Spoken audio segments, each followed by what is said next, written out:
Greetings to you all. Thank you so much for taking time to be with me this evening. I would like to invite you to invite your non-Bonaventure speaking friends and families and your children to come on to this time of Bible study. I'm just going to repeat the same lesson that I did before because I want this lesson to be so clear to every heart that may be tuning in. All right, so our title is Man Studies in the Presence of Holy God. Man Studies in the Presence of Holy God. As you look here, we have 3 circles. These 3 circles represent 3 kinds of life. As Lord Almighty sit upon his throne, looking down on this earth, you see 3 kinds of people. There is no 4th or 5th or 6th, 3 kinds of people. So these 3 circles represent 3 people on this earth. First circle is called natural man. Okay, natural man, according to the scripture, we all fall into this category. We all, because of disobedience of men and women in the beginning, Adam and Eve, we all born as sinners. Romans 3:23, for all have sinned and fall short of the glory of God. Okay, so the wages of sin is death, but the gift of God is eternal life through Son Jesus.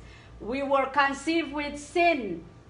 We are spiritually dead. Our spirit is separated. When man sinned against God, God removed his spirit from man. So man is spiritually dead.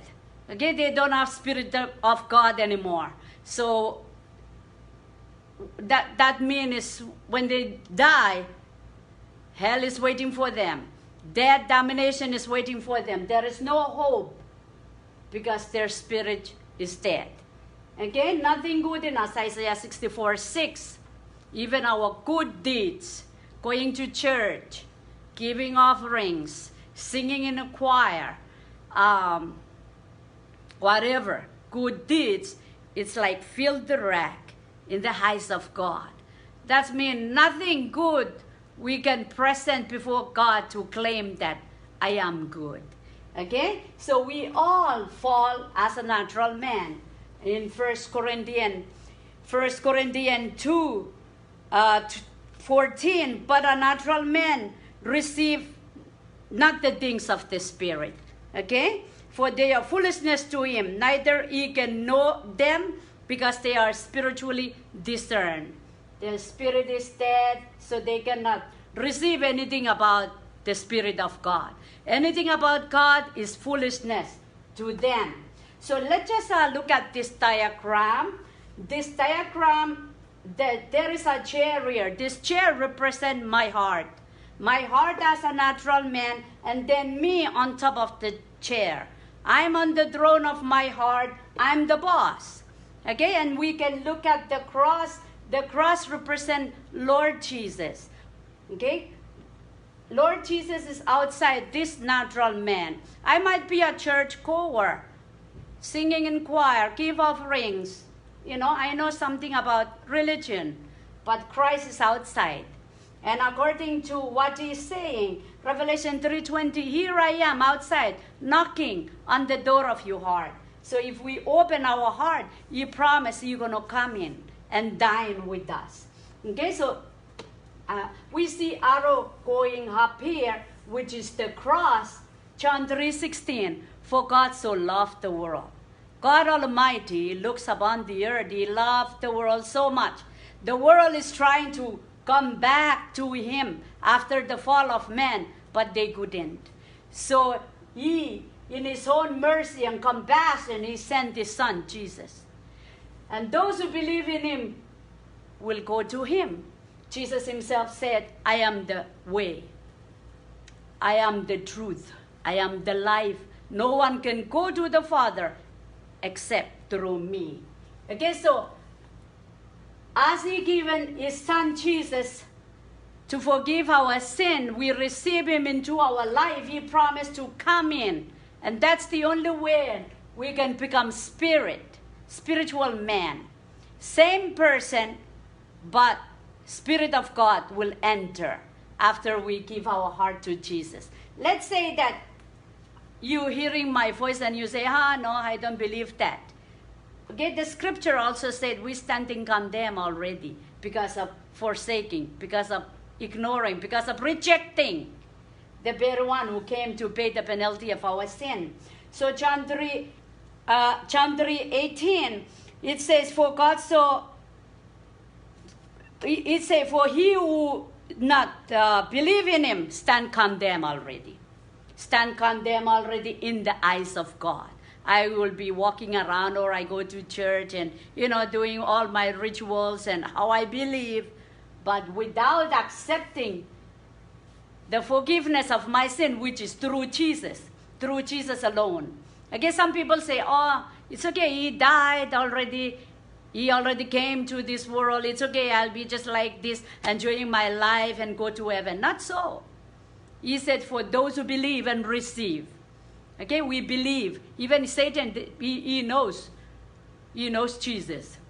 Okay, but he didn't receive. You and me receive him into our life. He gave us right to become his children. Okay, so if we don't receive him, if we reject him, I just want to make it clear. You and me will go to hell, not because we are sinful. It's because we reject the one who came to forgive our sin. Okay, if we reject Jesus, we reject Holy Spirit. And the Bible tells us that every sin can be forgiven except one, which is blaspheming Holy Spirit. Blaspheming means don't believe in Holy Spirit. Okay? So if we don't accept him into our life, then there is no forgiveness of our sin. We're going to die, buried with our sins. But if we receive him, we become spiritual man or family of God. Okay? So we become, so just to emphasize the difference between these thoughts represent circumstance of life. These thoughts represent interest, and it's not, we can see some are big, some are small. What tells us? This life, when I'm in control, my life is miserable in this world. Okay? It's not fun all the time. No peace, problem. Satan is ruling this life because Christ is outside. So the difference here is, let's say I accept Jesus. Okay, Romans 5:8. While we're living in sin, Christ died for us. Okay, while we're living in sin, Christ died for us.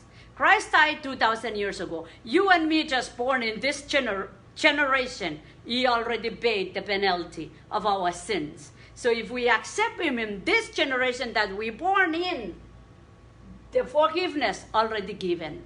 Upon our sins, we receive him. God Almighty, he saw the righteousness of the blood of Jesus over our life.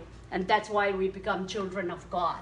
Okay, when we accept him, John 1:12, it says, for those who receive and believe, he gave them right to become children of God. Our sins are forgiven. Hebrews 10:17. He will not remember no more. Okay? And Hebrews 13:5, he will never leave us, nor forsake us. These are promises of those who make up their mind to receive Jesus into their life as their personal Lord and Savior. 1 John 5:11-13, we have eternal life. He says, for those who have the Son of God, they have eternal life. For those who don't have Son of God, they don't have eternal life. That is why we cannot say, I don't need to receive Jesus. Because if I don't accept Jesus into my life, then I'm just like other religion who don't believe. Okay? Because other religion, they worshiping millions and millions of God. And if I just say, yeah, Jesus is my God, my Savior, and I don't do anything, I don't accept him, I don't invite him, I don't allow him to be the Lord, control my life, then I'm just like other religion, other faith. Okay? So we have everything in Christ, Romans 8:32. He gave up his one and only for you and for me. So what else we think he will withhold back, don't want to give to us? Nothing. If He can give us His one and only, of course, and very sure, He can give us anything. All right?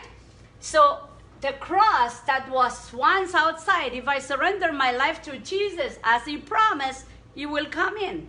And now I become a Christian. Okay, many people call themselves a Christian. Not so. Only those who are born again, their spirit born again, Spirit of God enter in them because they accept the forgiveness of their sin, which is Jesus. So we become spiritual men. We can judge things. We can know things after we become spiritual men. Okay?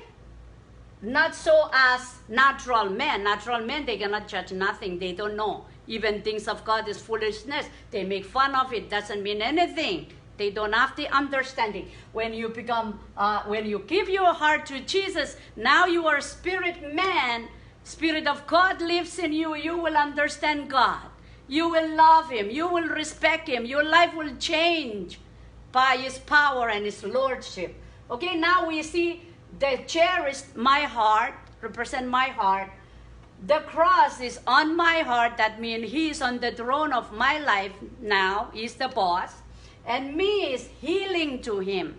Whatever, Jesus said, what you see I do, you can do. Okay, He forgive our sins and He empower us to live for Him in this world. No more Satan controlling us. Only if we allow. Okay, so Christian life is a victorious life because you are no longer natural men just wandering around in the wonderland.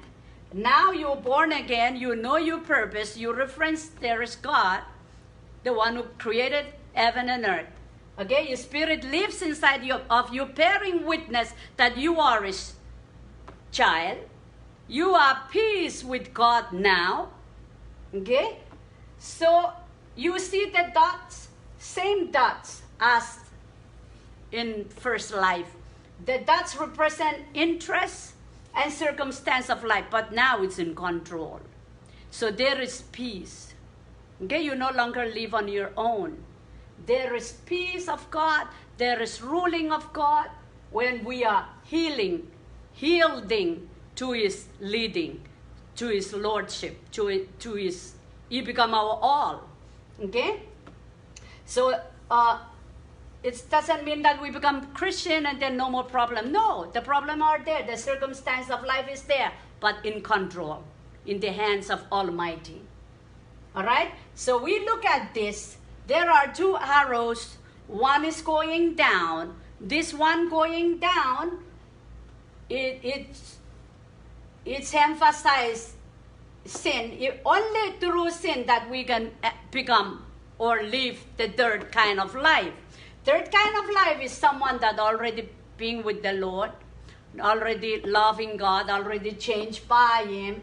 Because in 2 Corinthians 5:17 it says, those who are in Christ, they are new creation. Okay? New creation of God. It's not that He is replacing parts of you. Automatically, if you receive who you are in the Lord, you're a new creation. Your mind is renewed in the Word. Your sins are forgiven. What sin? The sin that we're born with as a natural man. The moment you accept Jesus into your life, those sins that you're born and grow up with, He forgive. And He promised that He will forget. Okay, you forgive and He forget. So you're a new creation in God's eyes. He's happy with you. Some people say, oh no, I'm too sinful for the Lord. No, it is Satan who telling us that. It is because we are so sinful that He sent Jesus. Because He is the only one without sin. So He qualifies to come and pay the penalty for our sins for God.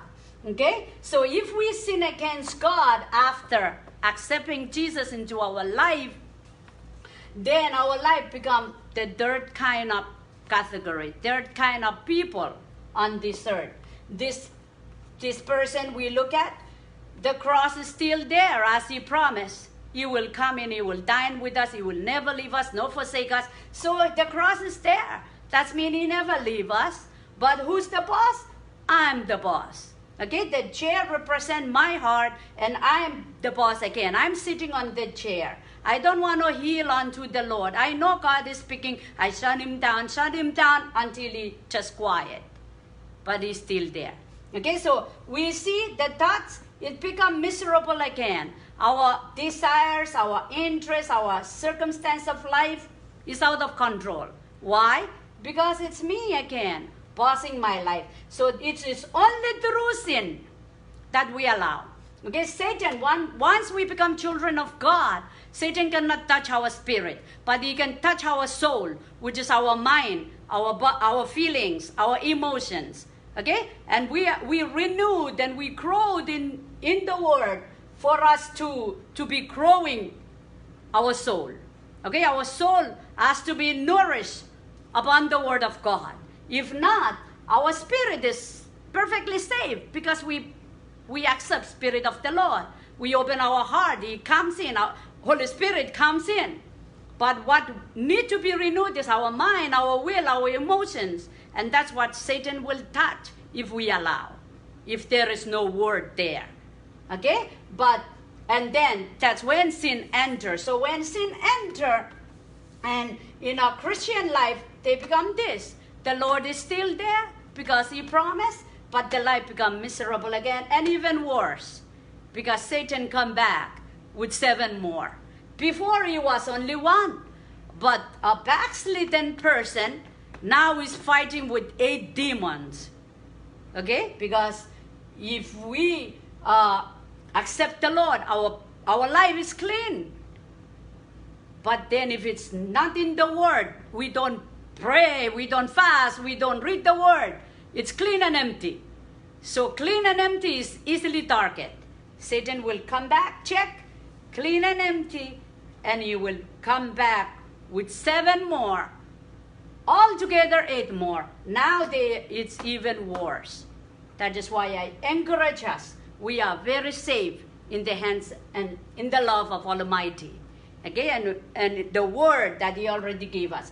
So Psalm 66:18, if I cherish sin in my life, God will not hear my prayer. If I know I am backslidden and I don't want to confess my sin and I'm praying all kind of prayer, the scripture said, the Bible said, God will not hear my prayer. So it's very important for us to know the condition of our heart. If we know our heart is backslidden before God, we can sense, we understand. We used to be on fire for Jesus. We used to be pray overnight. We used to go around mission. Nobody tell us to do. We just move by conviction of Jesus. And then we allow sin. And we no longer have that strength, in our spiritual walk. Then we need to repent. Because the Bible tells us we are cherishing sin before the Lord, and He's not listening to our prayers. Okay, but let's say there is hope, for there is always hope in the Word of God, because God is merciful. If we confess any sin that we made before God, or we allow, or we did. If we confess means telling Him, I'm wrong, and turn away. Not just telling Him and doing it again. Tell Him I'm wrong and turn from it. That is confession. Okay? 1 John 1:9, if we confess our sin, He is faithful and just to cleanse us from all unrighteousness. Okay? So we have to treat God the way He is, or who He is to us. Some people, they so sin conscious that they don't know how to come back. But it says here clearly, if you confess your sin, He is faithful and just to forgive you, to cleanse you from all unrighteousness. Okay? When we sin, when we are Christian and we sin against God, doesn't mean that hell is waiting for us. No. We confess and He forgives us.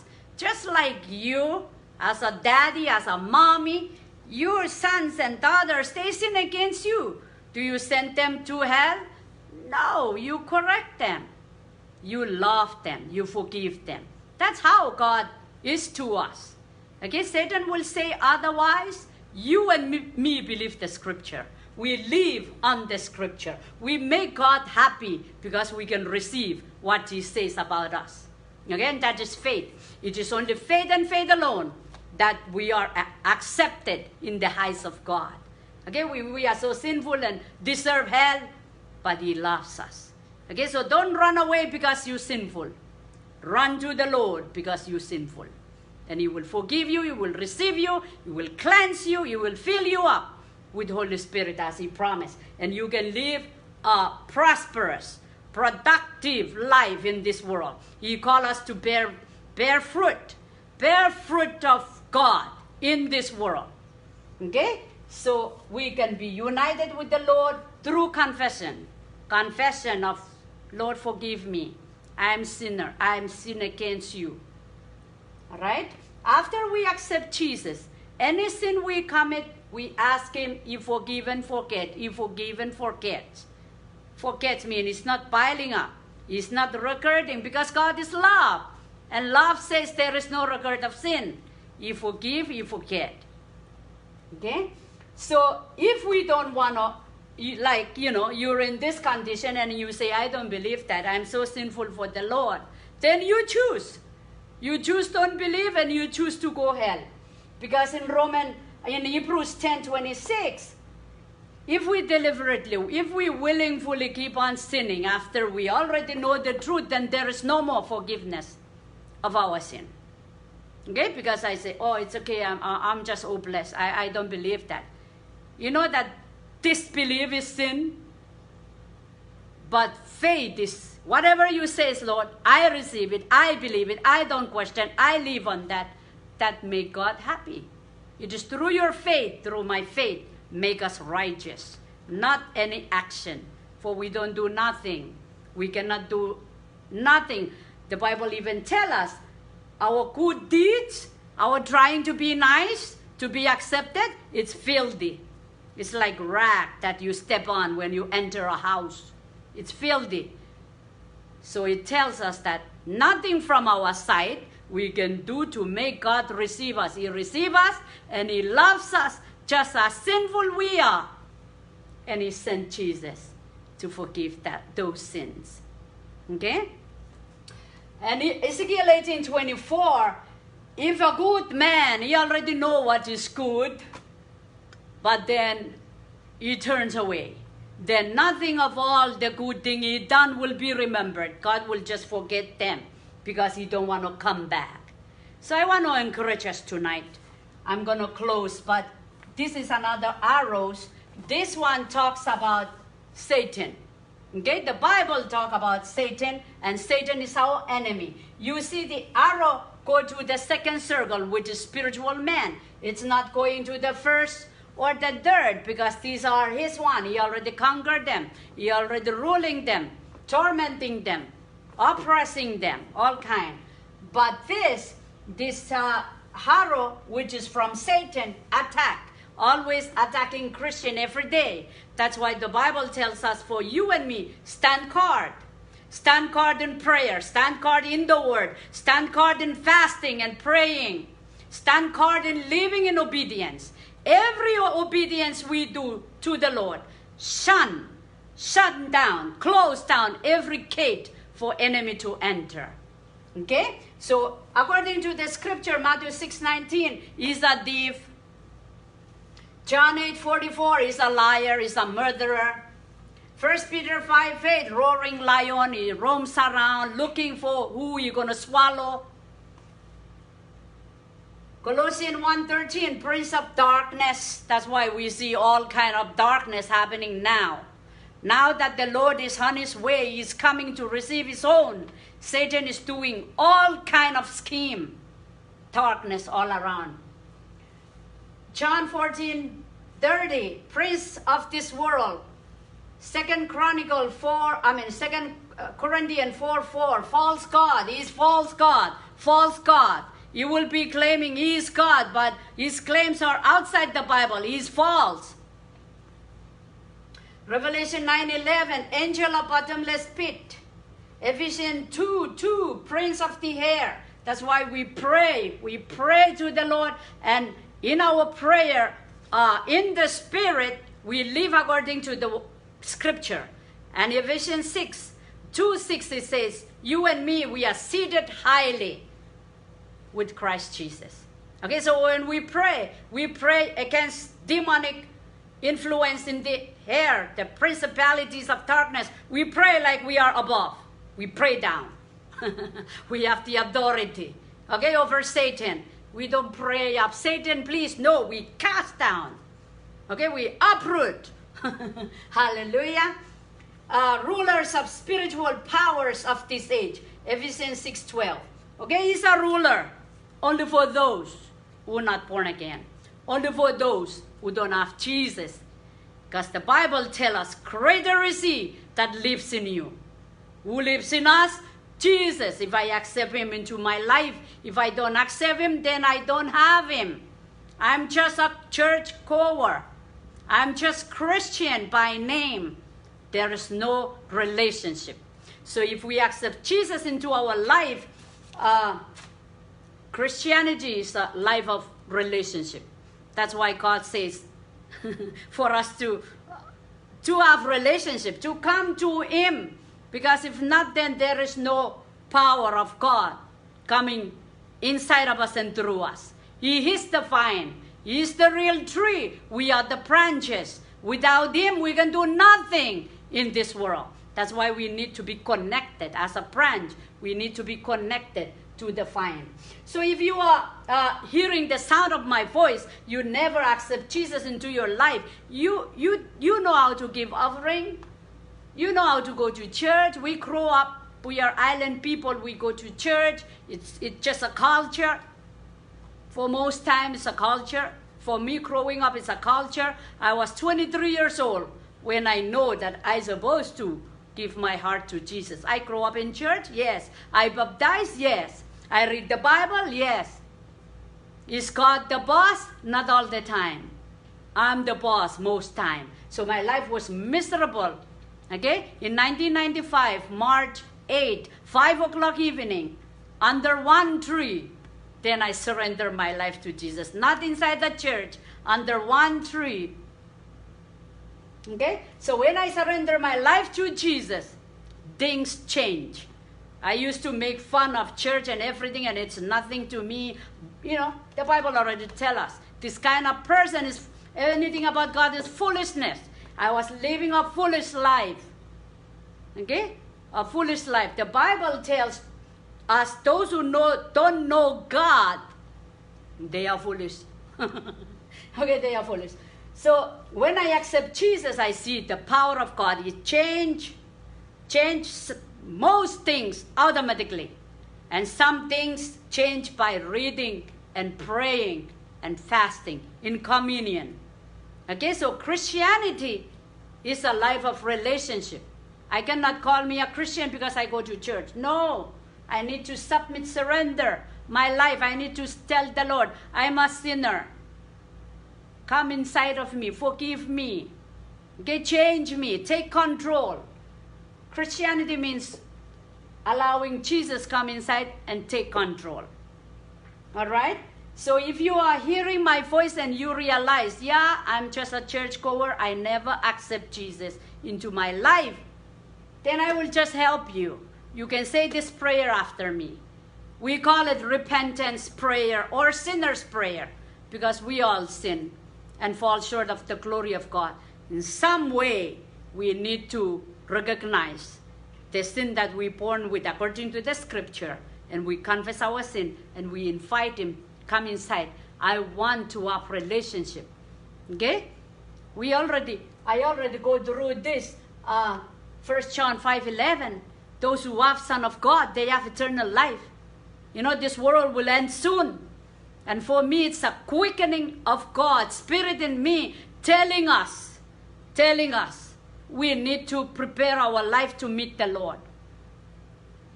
He is coming, but he will only receive those who receive him, those who believe, those who are waiting, those who are preparing to meet him. He's not receiving everyone. Okay? So let not be deceived because of our own doctrines or our own mind, but just submit our heart into the lordship of His word. I'm just going to pray. And if it's the desire of your heart to receive Jesus, I'm not inviting you to become member of my church. I'm just showing you how to go to heaven if you die tonight. Okay? Because if you accept Jesus into your life, you forgive your sins. Your name is written in the book of Lamb. And then Holy Spirit will come inside of you. You're no longer alone. Things about God you will start to know, interest, because now Holy Spirit will bring things about God and time with you, communion with you. You will understand. You will not understand unless you take a stand. Let's pray. Lord Jesus, I come before you. I admit I am a sinner. The time I born, I grew up until now. According to the scripture, Jesus came to forgive my sin. Wash me now. Cleanse me now. I allow you come inside of me. Take control of my life. Make me the person that you want me to be. Amen. Heavenly Father, I thank you, Lord. I thank you for your promise. I thank you for your love. I thank you that you are watching and you are listening to the prayer of that boy, the woman, the man, the child, whoever hearing the sound of my voice and receive you, you know them. At the moment they call upon you, you know them. And I thank you for every promise that already been given, oh Lord, into our ear, into our heart. I thank you, Lord, that you're going to manifest your power through the truth of your promise. I thank you and I give you praise. To you and to you alone. In Jesus' name we pray. Hallelujah. If you are Christian, I encourage you, we are living in a critical moment that we need to shine the light of God. Don't slow down, don't back down, increase more your time with the Lord. Tell the world, broadcast from the mountain. Who cares who's making fun of you? You're a Christian, you know where you're going. Shine the light of God. He wants to use you. He called you to this life because He loves you. He wants to reveal Himself through you. If you're a Christian, I encourage you. This is a time to light the shine, light the fire, light the stars, light the lightning of God through you. Open your mouth. Be excited for Jesus. As the world is getting darker and darker, people will start to recognize who are the sons and daughters of the Most High. And they will run. They will run for the light. For they cannot stay longer in the darkness. Hallelujah. I encourage you. Pray more. Communion more. And shine the light of God in your life. If you're backslidden in your heart, you know you used to be excited for the Lord. But now, as you are hearing me talking, you don't know if God can accept you again. Okay? You don't live on feelings or mind. Feelings and mind need to be renewed by the truth of the Word of God. And that is faith. If we read that Jesus said, you forgive and you forget, let's confess our sin because Jesus forgives and forgets. Okay? He said he will remember no more. He will remember no more. It is Satan, it is demon who always come and whisper to us all the lies. We already know his character. He's a liar. He's a liar. Anything that contradicts word of God is a lie of hell. Is a lie from the demon. Okay, Satan himself. So we have to guard the truth. Though we feel we unworthy, we sinful, but we guard the truth. And we place it upon our heart. We receive him. He is the truth. He is the word. Okay, if we receive the word, we receive the Lord. Hallelujah. So you forgive yourself. If you're in a situation where you know your heart is backslidden from God, it's cold.